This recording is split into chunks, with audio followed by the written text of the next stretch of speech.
મોતના ખાડાને લઈ વાહન ચાલકો સહિતનાએ આક્રોશ વ્યક્ત કર્યા.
કરાવે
જયદેવસિંહ અમરસિંહ ગોહિલ, પૂર્વ તાલુકા પંચાયત સિહોર પ્રેસિડેન્ટ અને હાલ સિહોર રાજપૂત ક્ષત્રિય સમાજના જોકે ચોમાસું છે એટલે પરિસ્થિતિનું નિર્માણ થઈ શકે છે. હરેક રોડની નાની મોટી સમસ્યા બની શકે છે, પણ જે તે સમયે લોકો ટાઈમે જો રોડ રસ્તાનું માર્ગદર્શન કરી ધારાસભ્યો છે, સાંસદો છે, એ બધું જોતા હોય અને મહત્ત્વની વાત જો સમજી શકતા હોય તો વધારે અનુકૂળ છે. અત્યારની પરિસ્થિતિ મુજબ જો કે એટલો બધો વરસાદ નથી ભાવનગર જિલ્લામાં, સિહોર તાલુકામાં, પણ છતાંય નાનો એવો વરસાદ થાય તો એ પરિસ્થિતિ એવી નિર્માણ થાય છે કે રોડ રસ્તાના ખાડા પડી જાય છે, ડામર નીકળી જાય છે. આ તે પરિસ્થિતિ થોડી ગંભીર તો અત્યારે જણાય છે. અને એની સામે તે શું છે કે રોડ કોન્ટ્રાક્ટરની મજબૂરી હોય છે. પણ સાહેબ એવું થાય છે કે રોડ જ્યારે રિપેર કરવા આવે તો રેલવે વિભાગવાળા છે ત્યાં ફાટકથી અટકાવી દે છે, એને આગળ હાલવા નથી દેતા. એ કે આ બધું અમારી હદમાં આવે, તો એની હદમાં આવતા હોય તો એ પણ રિપેરિંગ કરતા નથી. રેલવે છે સાહેબ, એ તો કેન્દ્ર શાસિત છે રેલવે, એટલે 110%. કારણ કે માની લો કે રોડ મકાન અને આને બધા એ જે પરવિષ્ઠા જિલ્લા પંચાયતને એમાં એને મંજૂરી લેવી પડે રેલવે આગળ. એટલે એ લોકોની જે જિલ્લા પંચાયતની ને એની કદાચ મજબૂરી હોય શકે, પણ પરિસ્થિતિ નિર્માણ થાય એ પહેલાં સરકાર પગલાં ભરી શકે છે, પણ છતાંય ભરતી નથી. એટલે ક્યાંક ને ક્યાંક સરકારની મજબૂરી હોય કદાચ. આ વસ્તુ બની શકે. તમે જુઓ છો, હું જોઉં છું, પબ્લિક જોવે છે, બધી પબ્લિક હેરાન થાય છે, ખાડા તારવતી જાય જાતી જાય, ફોર વ્હીલર શું કરે. એટલે આ બધી પરિસ્થિતિ રહેવાની છે. આમાં કાંઈ મને લાગતું નથી કદાચ સુધારો થાય, પણ આની માટે જે જવાબદાર અધિકારી હોય ને એને સાહેબ આ પગલાં લેવા જોઈએ. એ હકીકત વાત છે મારી. ઓકે, જય માતાજી સાહેબ. જય માતાજી.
મારું નામ ભરતભાઈ કનુભાઈ ગોહિલ, કનાડિયા કંપનીમાં નોકરી કરું છું.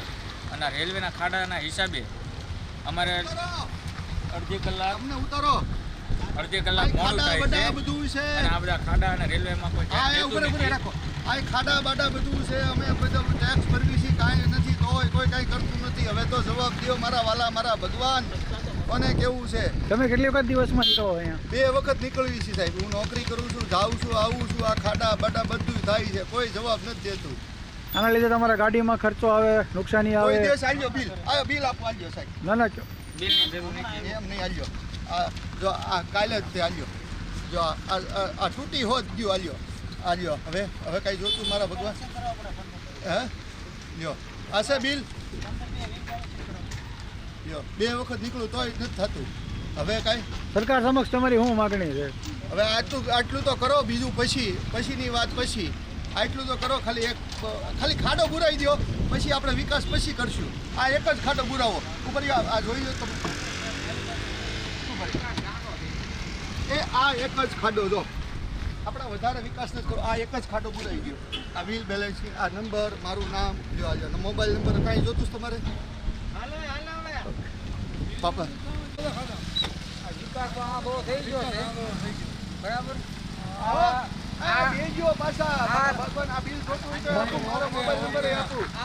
આ રસ્તો આમ નામ હોય, દર ચોમાસે આ રીતે હોય, ચોમાસું હોય કે ન હોય આ રીતે બને છે. આમાં વિકાસ ફૂલ થઈ ગયેલો બતાય અત્યારે તો. આ દેશની અંદર વિકાસ જ બોલાય છે, વિનાશ નથી બોલાતો, વિકાસ બોલાય. એટલે આ તમે જુઓ. અને અત્યારે આમાં એક્સિડન્ટ કેવા થાય. આ રોડ આ રાતે અત્યારે દિવસે આવેલા જાય, રાતે ખબર ન હોય, અહીંયા રોડ તૂટી ગયેલો હોય. અને રોબો મોટો જબરો પડી ગયો હાથ પગ ભાંગે. એટલે આવું છે. એટલે સરકારને અમારી વિનંતી છે કે આ વિકાસ બતાવતો નથી, એટલે વિકાસ કરો, બીજું કાંઈ નહીં. વાત ન કરો, વિકાસ કરો. જો આ બધું તમે જોવા આવું જનરેશન જોવો, આમ સામે જોવો, એટલે કોઈ મજા જેવી છે અને દેશમાં આ ગુજરાત રાજ્યમાં મજા જેવું નથી કાંઈ હવે. એટલે ખરેખર વિકાસ કરવો હોય ને તો નિષ્ઠાથી કામ કરો, બોલવાનું નહીં, નિષ્ઠા વાપરો તમારે.